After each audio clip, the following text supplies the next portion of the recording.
4 PM news network में दोस्तों आपका स्वागत है। मैं हूं आपके साथ राशि ज़हीर। प्रधानमंत्री जी साउथ के टेलीविज़न के लिए इंटरव्यू दे रहे थे और हैरत की बात यह है कि साउथ के उस टीवी चैनल को इंटरव्यू देते समय मैंने उनकी वेशभूषा को देखा, साउथ इंडियन ही लग रहे थे, कपड़े भी वही पहन लिए। और ख़ास करके इसमें इम्पॉर्टेंट बात यह है कि साउथ में उन्होंने जाकर मुंह खोला इलेक्टोरल बॉन्ड पर।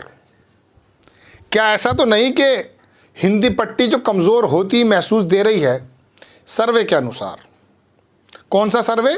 एक पत्रकार को एक भारतीय जनता पार्टी के नेता ने कहा कि इंटरनेट सर्वे कराया मोदी जी ने, उसमें हालात खस्ता नज़र आ रही है। कोई मुझसे पूछेगा मैं उस पत्रकार का नाम भी बता दूंगा, टीवी पर है, सोशल मीडिया पर है। तो क्या कमज़ोर हालात देखते हुए साउथ का रुख करना पड़ गया है? साउथ के टेलीविज़न चैनल्स में, मैगज़ीन में, अखबारों में बताना पड़ गया कि साहब सुनिए, हिंदी पट्टी के लोगों को तो जताने की ज़रूरत मैंने महसूस ही नहीं की कि इलेक्टोरल बॉन्ड में क्या घोटाला है या नहीं। आप चूँकि पढ़े लिखे व्यक्ति हैं, क्या ऐसा तो नहीं कि मोदी जी इसलिए बताने लगे हैं? हैरत की बात यह कि इलेक्टोरल बॉन्ड पर बोले और बताया उन्होंने कि साहब एक बात ये बताइए, ये PM जो ये मनी लॉन्ड्रिंग का जो एक्ट है, क्या बोलते हैं उसको, MPLA या PMLA बोलते हैं गालिबन, ऐसे ही प्रिवेंशन मनी लॉन्ड्रिंग, हाँ ऐसे एक्ट PMLA। और ये ED मैंने तो बनाया नहीं है, पहले से बना हुआ है, काम कर रहा बस। आप हैरत करेंगे कि मेरी सरकार से पहले सिर्फ और सिर्फ 35 लाख या 35 करोड़ रुपए की रिकवरी हुई थी, अब हज़ारों करोड़ की रिकवरी हो रही है, वॉशिंग मशीन में पैसे निकल रहे हैं। क्या ज़बरदस्त बात कही, वाकई ऐसा है, इसमें कोई दो राय नहीं है।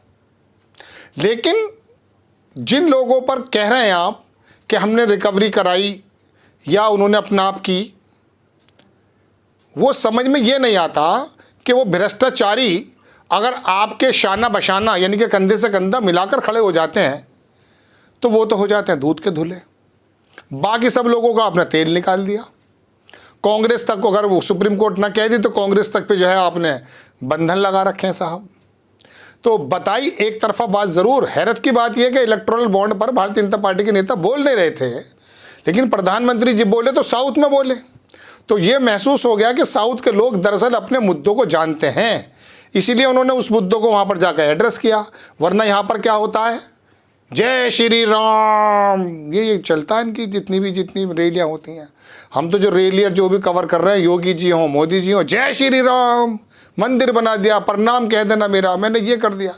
अरे प्रणाम तो कह देंगे मोदी जी, लेकिन काम तो बताओ क्या किया। नई नई बात सुनाते हैं, नई नई बात। तो दोस्तों बड़ी खबर ये है, तो मुझे फिर तमिलनाडु के बारे में थोड़ा सा लगा कि आपको बता देना चाहिए कि तमिलनाडु के एक्चुअली आसार क्या हैं। देखिए एक सर्वे हुआ है वहाँ पर, उसे दैनिक भास्कर ने छापा, मैं आपकी स्क्रीन पर लगा भी देता हूँ। उसको छापा दैनिक भास्कर ने और बताया ये दोस्तों, दिखा भी देता हूँ आपको खोल करके। तमिलनाडु में मोदी पर स्टालिन भारी, DMK कांग्रेस को 39 में से 32 से 37 सीटें मिलेंगी। बीजेपी का वोट शेयर थोड़ा ज़्यादा हो रहा है, 3% मिला था, 10-12 बताया जा रहा है, लेकिन सीट नहीं मिल पा रही है, 1 या 2 सीट। वहाँ कांग्रेस का और DMK का जो गठबंधन है उसके बारे में द हिंदू के एक रिपोर्टर हैं, दैनिक भास्कर के अंदर ही उन्होंने लिखा है।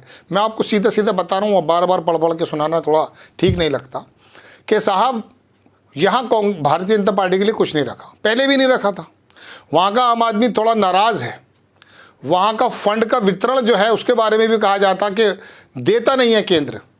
और दूसरी बात आपको मालूम है कि वहाँ का जो व्यक्ति है वो हिंदी पट्टी से थोड़ा डिफर सोचता है।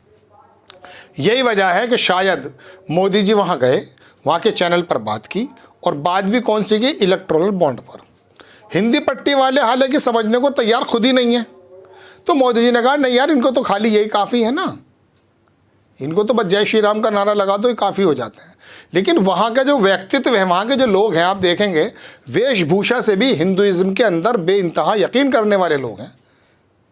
लेकिन वो अपने दिमाग में तो रखते हैं कारोबार, दिल में रखते हैं आस्था। यहाँ पर धर्म लेके नहीं चलते। मंदिर को और मस्जिद में धर्म है, विधानसभा में, लोकसभा के अंदर उनका राजनीति है। तो यहाँ पे उल्टा असर है। यहाँ तो खाने में भी राजनीति, नहाने में भी राजनीति, है ना, धर्म वाली राजनीति, ये तमाम चीज़ें चल रही हैं।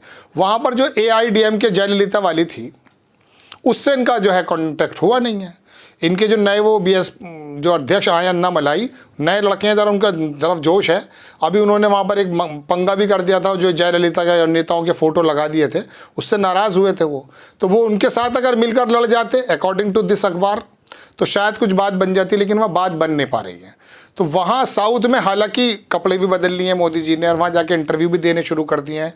और ख़ास ध्यान है साउथ में। केरल में तो अभी पिछले दिनों 1.5-2 साल पहले याद मुझे आता है, आनन फानन में एक दौरा किया। मद्रास में बोले, अरे वो ट्रेन तैयार है कि नहीं, ये अभी तो तैयार नहीं, अरे लाओ ले, वो कौन सी लाओ, उनको मद्रास में चलेगी, वही ले आओ। वही चली गई, 16 डब्बे की जगह 8 डब्बे का उद्घाटन कर दिया केरल में। और वो जो वहाँ के पिनराई साहब हैं, वो सिल्वर लाइन करके लेकर आना चाह रहे थे। वो पहले से पाइपलाइन में थी। पढ़े लिखे लोग हैं ना, समझते हैं कि कौन आदमी धर्म की राजनीति कर रहा है और कौन नहीं कर रहा है। ये बात दीगर है कि वहाँ से थोड़ा आसाम की पट्टी पे अगर जाओगे तो वहाँ पर बिस्वा साहब ने हालात ये पैदा कर दिए हैं कि मदरसों को तोड़ करके कुछ लोगों को जानवरी बना दिया। एक जानवर तो आपको याद होगा, वो मरे हुए आदमी पे कूद रहा था, वो कैमरामैन था एक। ये आपको मालूम है तमाम चीज़ें। तो बहरहाल दोस्तों बात ये है, लेकिन फिर भी वो जो बाकी पट्टी है, बंगाल है, उधर तमिलनाडु है, कर्नाटक का तो आपको मैंने पहले भी बताया था कि कर्नाटक के अंदर सर्वे आ रहा कि 17 सीटें कट रही हैं। 330 में से 17 यहाँ कटा दो, 10-12 महाराष्ट्र में, 10-12 बिहार में, लो ख़त्म कहानी। 400 सीट का हंगामा हो रहा है। सुप्रीम कोर्ट का भी डंडा चल गया। अगर वीवीपैट वाला मामला आ गया तो दूध का दूध, पानी का पानी हो जाएगा। अगर वीवीपैट के अंदर देखिए 5,000 करोड़ रुपया खर्च हुआ था वीवीपैट की मशीनों में, 24 लाख मशीनें बनाई गई थी। 5%, सिर्फ 5% मशीनों का इस्तेमाल होता है वीवीपैट का गिनती के एतबार से। सुप्रीम कोर्ट ने मना नहीं किया है, सुप्रीम कोर्ट ने नोटिस भेजा है। कहाँ पर? चुनाव आयोग पर, और कहा कि आप जवाब दीजिए, सबका क्यों करने में दिक्कत क्या है। तो अगर वहाँ से उम्मीद है, अगर वीवीपैट का मामला आ गया तो जितनी भी शंकाएँ हैं सही या गलत वो पता चल जाएगी कि कौन कितना पानी में है। क्योंकि 63% वोट तो बिल्कुल साफ साफ नज़र आता, बटा हुआ है जो भारतीय जनता पार्टी के खिलाफ है। तो तमिलनाडु की स्थिति ख़राब, कर्नाटक की स्थिति ख़राब, पूर्वोत्तर के राज्यों में हालात ख़राब, और सपना है कि साहब किसी तरह से 400 आ जाए। डिब में बार बार कह रहा हूँ, 150 सीटों अगर साउथ के हटा दोगे तो बचा कितनी? 400। क्या 400 में कोई भी गठबंधन का आदमी नहीं है तुम्हारे? 400 आप ही जीतेंगे, 372 आप ही जीतेंगे। तो ऐसा संभव नहीं है, हालात बड़े नाजुक चल रहे हैं। तो दोस्तों ये तमिलनाडु की पूरी कहानी है, और कहानी ये है कि वहाँ पर कम से कम इलेक्टोरल बॉन्ड पर मोदी जी बोले। मुझे लगा हिंदी पट्टी वालों को ज़रूरत नहीं है तो साउथ में बोल दें, या हिंदी पट्टी कमज़ोर होते हुए साउथ में कुछ मजबूत करना चाहते हो। आपको खबर कैसी लगी अपनी राय कमेंट्स बॉक्स में ज़रूर दीजिएगा।